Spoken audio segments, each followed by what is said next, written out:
This is a podcast by the Straits Times.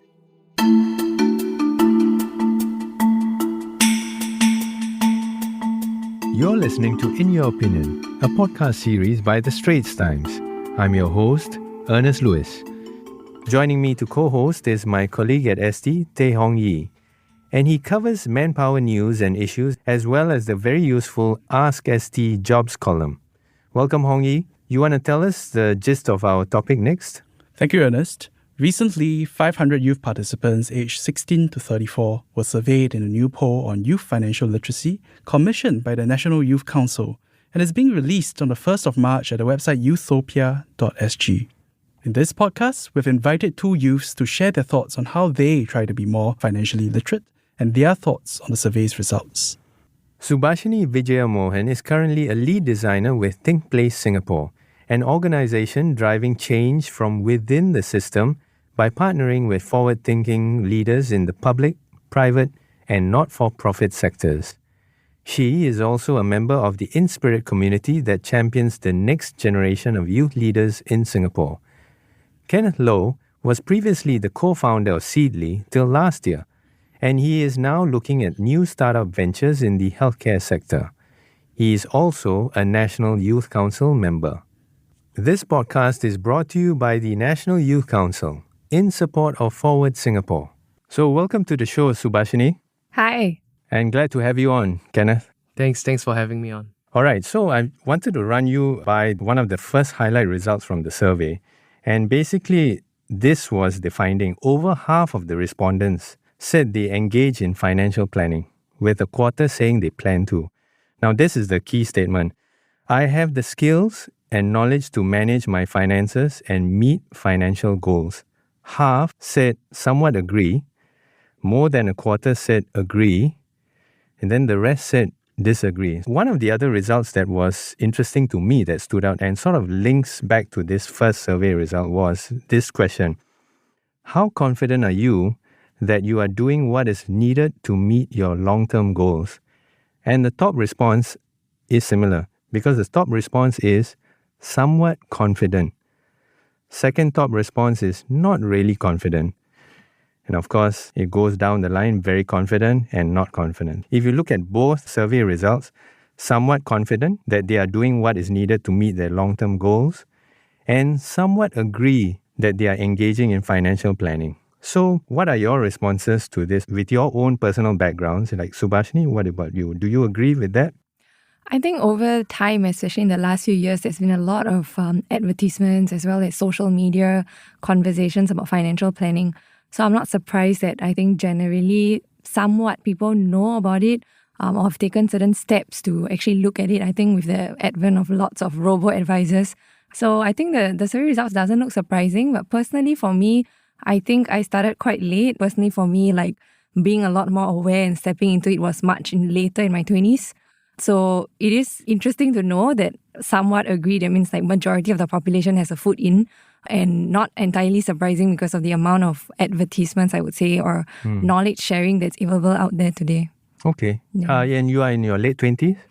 Early 30s. Early 30s. Okay. All right. Kenneth, what about you? You are in your late 20s or early? Early 30s as well. Okay. So what is your reaction? Is it similar to the answers that the survey showed? Initially, I'm actually quite surprised because, we ran Seedly. I ran it for 7 years, and I think from the time that we ran it, finance wasn't really like this mainstream thing. Then I think, as correctly pointed out, right, a lot of robo-advisors, a lot of fintech companies was all the rage, and naturally their marketing budgets also started to expand. So that's where we started to see a lot more happening, brokerages as well. And that's the boom times, right? So the markets were up, everyone was making money. You had people on TikTok giving financial advice. You have people on Instagram, with comics. I think Woke Salaryman is quite famous among the youth. So you will see this rise. But I would also think when things start cooling down a little, like now, because the market has really entered bear territory, people start to sort of open up their robo-advisors less. They start to open up their financial apps less. And it's quite true, right? So yeah, let's see. I'm actually very happy that people are taking things into their own hands, which they always should have. So overall sentiment, of course, is somewhat agree. They feel they are ready to engage. But the level of confidence is not super high yet. Yeah. So, just on that point, Shubaashini and Kenneth, when it comes to the both of you, what do you think are the kind of essential financial literacy concepts that youth should learn? Maybe I can jump in on that first. So, we used to have a framework, a money framework, where you sort of look at 5 different pillars, right? So, everything from spending, savings, insurance, investments. So, the whole idea is that you actually have different pillars and foundation sort of blocks of your money. But I would say, as a whole, the basic things around insurance, like knowing what insurance you need to have, that's important. And don't leave it to a financial advisor to tell you, right? And also making sure that you know what the basics of investments are before jumping in. So on that point about not waiting for a financial advisor to tell you, so if not the financial advisor, who do we learn from? Or what's our sources that you should draw from then? Yeah, ChatGPT. just joking. Actually, it's very, very good if you guys have tried it. So you can actually ask complicated financial questions and you get really interesting answers. I need to be convinced of that though. Thing is, right, I mean, obviously I'm much older than you guys and all that, but I find that these days, amount of financial literacy, a lot of information out there is so much more transparent than it was like 20 years ago or something like that. Last time we really had to depend on our agents, but now it's all there. Even in the mainstream media, we're covering business news. But I get that the youth are not all the time reading the Straits Times or maybe the mainstream videos. They might be looking for nuggets of information. But why is it that the literacy is still not as high, and they're not that confident? I think one thing I hear repeatedly, it's not really mainstream knowledge. So coming from like the Singapore education system, I think the hope it's like something you learn as part of your curriculum and not something that you need to source for. And I think with a lot of information sources then comes which to trust, which to follow.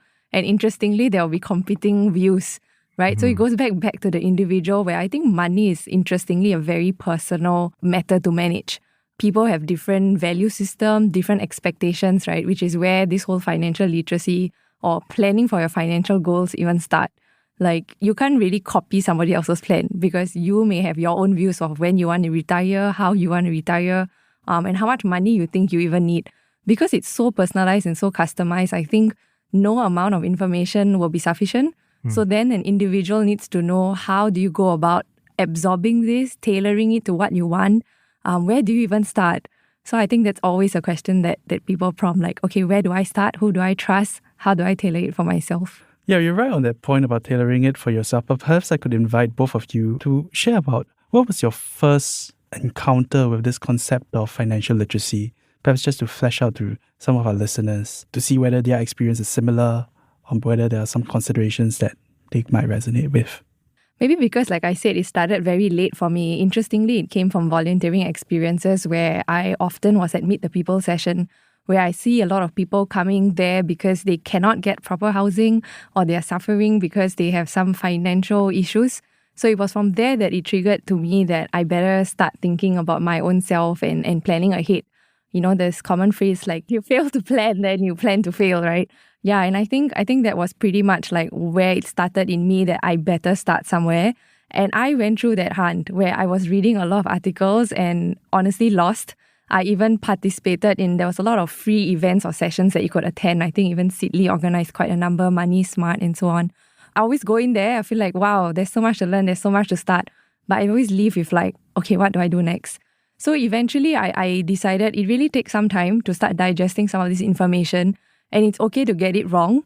Firstly, I think back to that pillars, right? I knew like I need to have like good savings and go for less risky saving options, which tends to be with the banks, like fixed deposits. I started with that. And as slowly as my income went up and I could start portioning out for investment and so on, then I started to read more to think about which was my risk appetite that I could fit it with. Yeah, so I think it needed to just start somewhere and trust my own instincts as well as talking to friends. So I think besides just reading, sometimes talking aloud with friends with maybe common values or common aspirations, it sort of gave me a bit more clarity of what I was doing. I did make some mistakes here and there, such as investment-linked products. I think it's very confusing. Yeah. What about for you, Kenneth? What was your encounter with the idea of financial literacy? What was your first encounter like?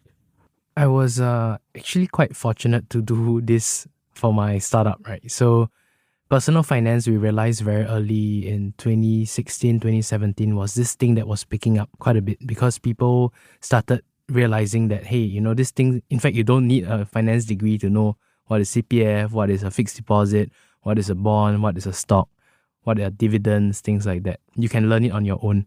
And we started off very interestingly with expense tracking because that's like the foundational thing that we saw as an entry point.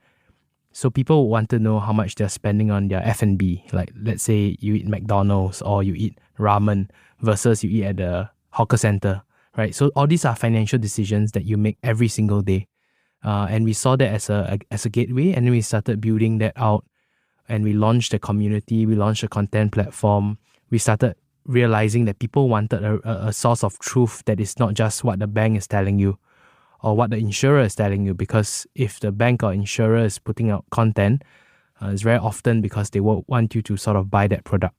So how do we give that neutral point of view that is something that is very unbiased and very factual out into the community? Yeah. So do you think that in the time that since you started Seedly, think concepts like risk diversification, compound interest, all these concepts, are they much more well-known among Singaporean youth these days? Yeah, okay. Yeah, definitely. And it's because, again, you find things on the internet, right? So if you really don't understand that clause in your ILP, for example, if your insurance-linked policy, you should Google it, right? You should go online, you should find out what it means and what it means for you specifically. A lot of things can be found online, easily digestible. And there are this rise of FinFluencers as well. You guys would know, like Mao Lion, Budget Babe, Work Salary Man. So basically financial influencers, right? That are not just some person in a suit. Because you sort of don't want to learn from a person in a suit, right? You rather trust someone that looks and feels like you. So that's a trend that we saw. Okay. And that's why we built the community also, to harness all these views and crowdsource ideas. Is the concept of having 3 to 6 months of your monthly salary as emergency savings, is that very hard to achieve these days? Or you think that people are still put off by that? I think it's a must, right? Because if you see like the recent layoffs, there's so many people getting laid off. I think it really gives you that cash buffer. Is it difficult to achieve? I think so. So that's why you should put it in a separate account altogether and not touch it. Yeah, same views here. I think recently, I guess with DBS and a few other banks, like personalizing the app where they actually remind you how much savings you have, whether it's 3 months or not. I think that's good alerts and reminder, but definitely increasingly it's challenging. I think with the recent GST as well as just generally inflation, I do think that people's salaries are not increasing at the same rate. So amongst youths and those who are starting out fresh, it will be challenging, but I guess it's always about how can you start? And as soon as you can start, it will start building the habit. So even if you can't reach like 3 months so fast, but so long you have it in your mind to get there, then that's good enough, I think. I would pick up on the habits side of things. It's so important. The moment you have bad habits like spending before you save, it's a naturally very bad move to make, right? So you should always save before you spend. So what are some of the tips that both of you would give someone looking into perhaps a financial planner or agent, or even using digital tools like robo-advisors for their investments? And have you personally used such services out there?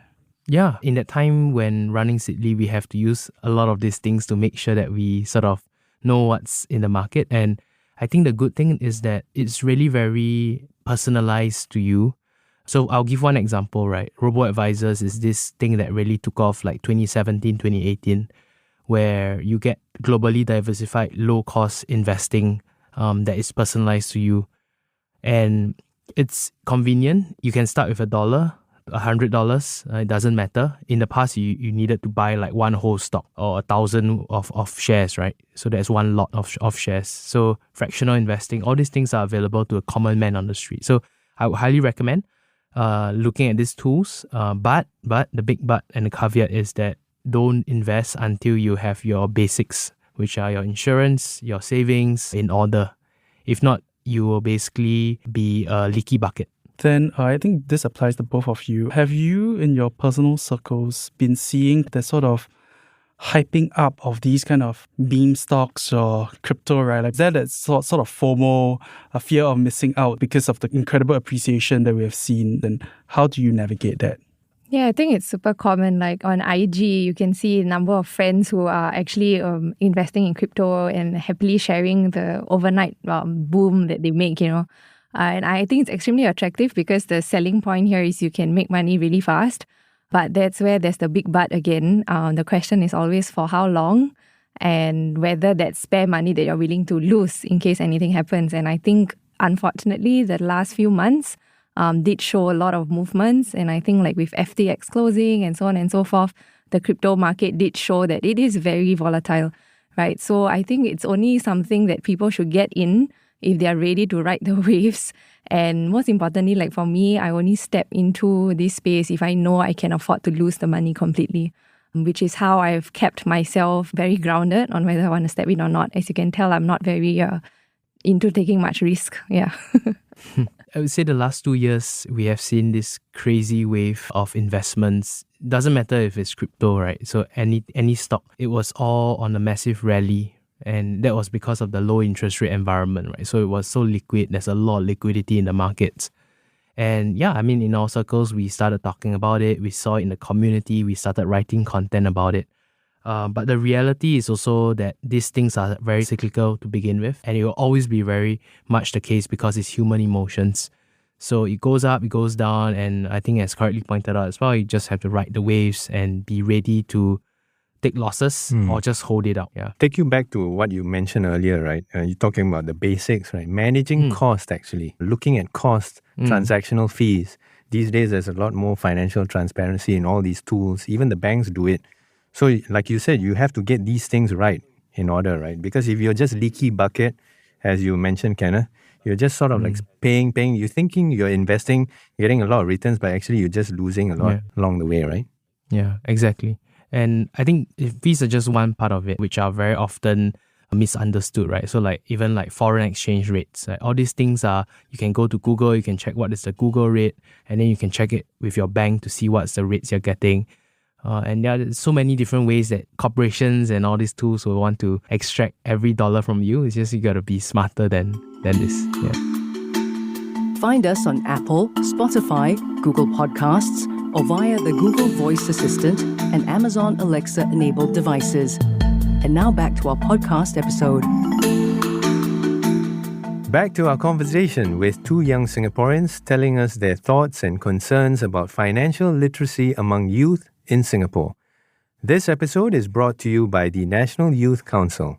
So, Kenneth and Shubaashini, have both of you encountered the use of buy now, pay later apps, or have either of you used it before yourselves? So it's a very touchy subject because buy now, pay later to me is essentially the same thing as credit. And it's the same thing that is rebranded because it used to be called installments, where if you can't pay in full, you pay in three or four parts. And if you think about it, the reason why they are giving credit to people is because they can't get it in the traditional way. And very often the youth, which I'm personally very concerned about, right? If you want to buy the Air Jordans or if you want to buy the Yeezys or the NMDs, right? And then you would sort of go and then instead of being $200, you paid $60 or $70 in three installments. So it's a perceived value of like spending more than you have, which to me, I think is not very good financial prudence. Yeah, and it's actually quite scary because if you don't keep track and if you're using the same function on different apps, for example, then you may lose track how many other places do you owe money for and you actually don't know your actual expenditure. And it's quite scary, I think, especially starting out with like minimal income and you don't know how much you are actually expending over X number of months. And when you can't track it and then you get into a situation where you end up in debt. And I think that's like the last place that financially, when you're talking about financial well-being or being educated financially, like that's the last place to get into. Yeah, the worst thing is that people, when they get into debt, then they try to invest, which doesn't make sense. So like some people, they are in student loan debts, they are in property debt, mortgage debt, but they also want to invest a lot externally. But if you think about it, when you actually clear down your debt, you are actually earning that 4%, 5%, however much interest you're paying, which is an immediate return, rather than trying to put it in the stock market to try to earn 15% where you can lose 50%, right? So I think the priorities need to be focusing on where are your leaky buckets. I go back to the leaky buckets analogy. And buy now, pay later doesn't help because just forces you to have more payment outflows rather than inflows. Yeah. Of course, as it snowballs in your debt, your credit debt, then you're just paying, if you're paying minimum payments, or that's even worse, then it snowballs. And then all those years that you're trying to spend to clear it, actually that can be spent in minor investments actually. You don't need that much actually, right? You just need maybe $100 to about $500. Everyone keeps saying they need $10,000 to invest, but actually you don't. Okay. So I want to get back to the one of the highlight results from the survey. And this was in regards to financial literacy. What's the most important? The majority said investments for them actually is very important. And then interestingly, the next three rank quite closely. So it's savings for retirement, inflation, and then CPF. What about you guys? I mean, what are you interested to find out when it comes to financial literacy? How do you get to that investments part if you can't sort out all your basics, your savings for retirement, inflation, and CPF? Yeah. I actually feel that is also very on trend, which is where everyone is talking about investments, so naturally it becomes the most important to them. But personally, I feel actually the one that is really missing from that list, it should be insurance. And I don't say this because, I'm not an insurance agent or I'm not a financial planner.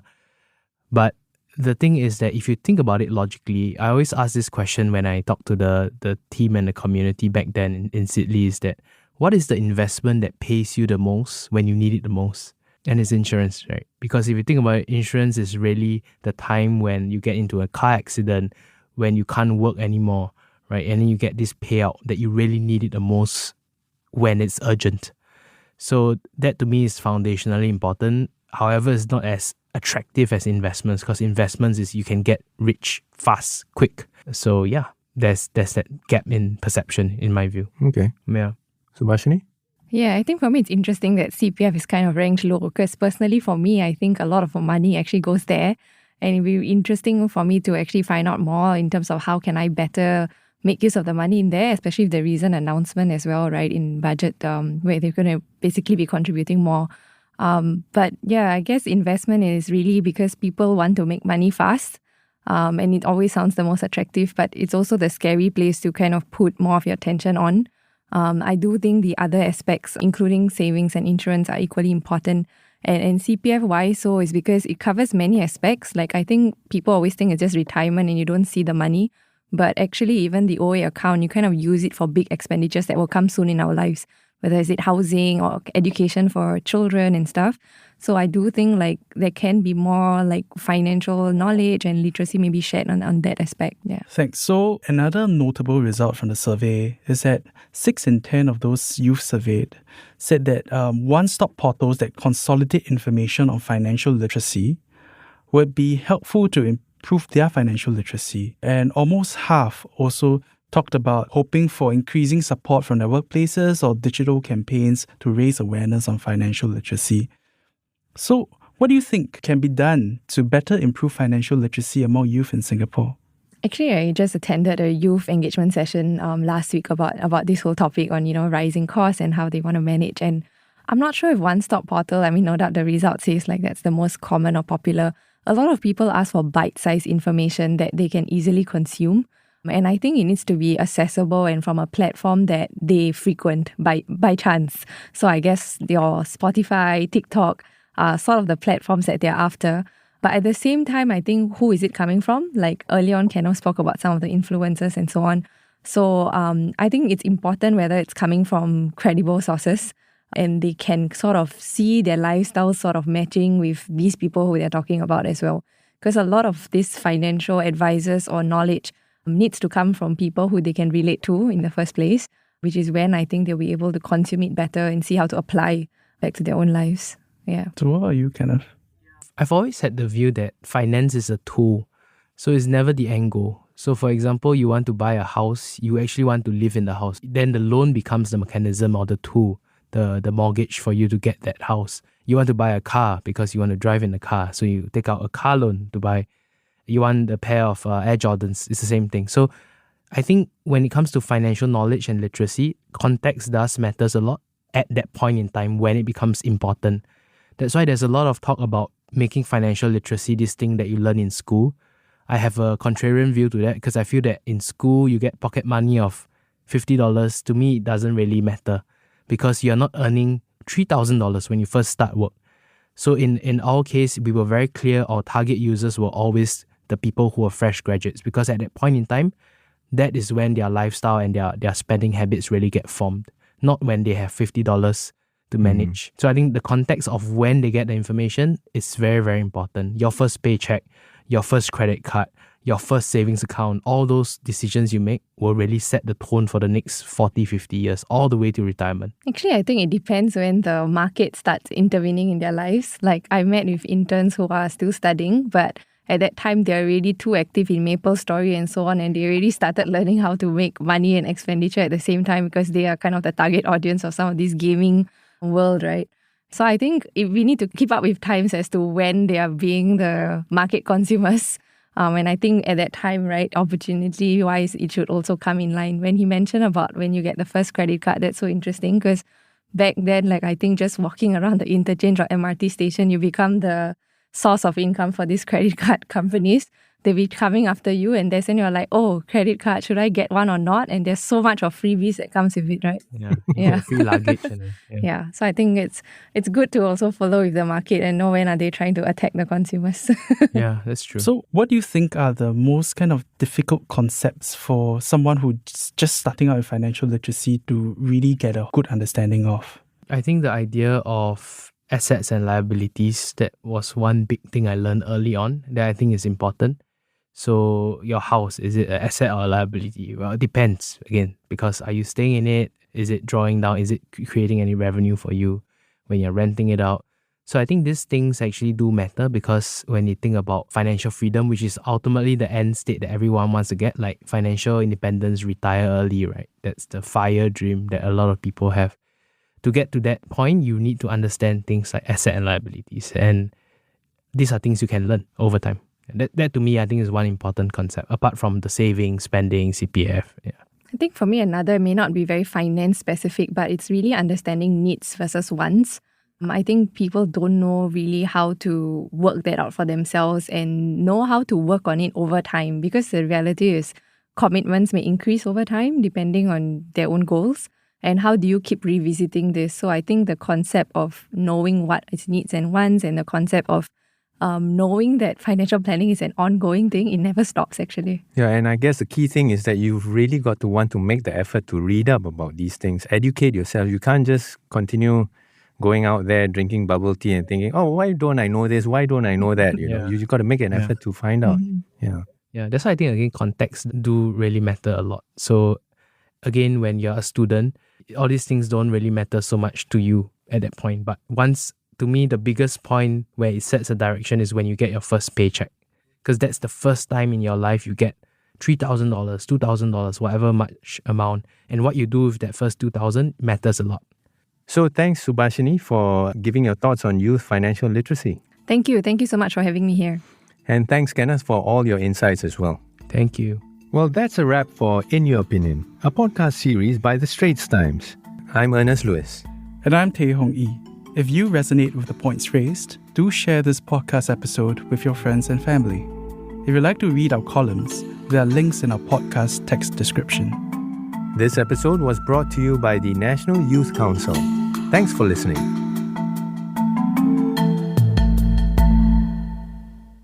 That was a podcast by the Straits Times. Send your feedback to podcast@sph.com.sg. Find us on Apple, Spotify, Google Podcasts, or via the Google Voice Assistant and Amazon Alexa-enabled devices.